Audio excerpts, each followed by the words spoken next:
akuluakulu ngati mmakhala ku location video imene ndi yaino mandivese. Ngati mukukhala ku location mu dziko la South Africa video imene ndi yaino mandivese, chifukwa chakuti malandlord amma location imenemu ndochenjera komanso ndoyipa mandivese. Ndifuna ndikuzeni nkhani ya mkuluyu amakhala ku location ndipo amagwira ntchito, akagwira ntchito akalanda ndalama zake amagula zinthu zabwino kumaika nyumba mwake. Tsiku lina landlord wake anali ndi extra key, anatsigula nyumba muja kulengamo ma laptop ndi zinthu zina zosiyana, kubaso ndalama yokwana 50,000 rand mandivese, ndalama yochuluka kwambiri.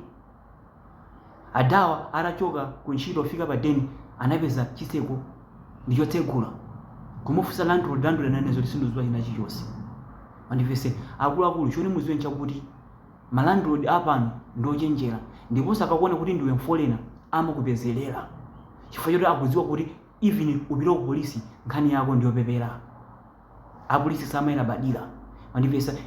Ndi akopasa nyumba ya lendi, chimene mukuyenera kupanga ndi kusintha chiseko loko apa chiseko mandivese,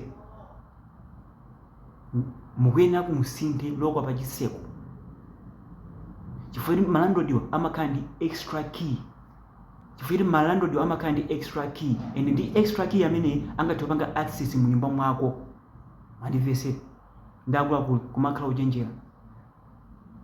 Adawa katundu wawo wapita, sankakasumeso polisi izi ndizi ndi nkhani yopepera kwa polisi chifukwa choti yeye ndi foreigner mandivese. Ndi akuluakulu kumakhala uchenjera. Malandlord aku location ndoyipa kwambiri.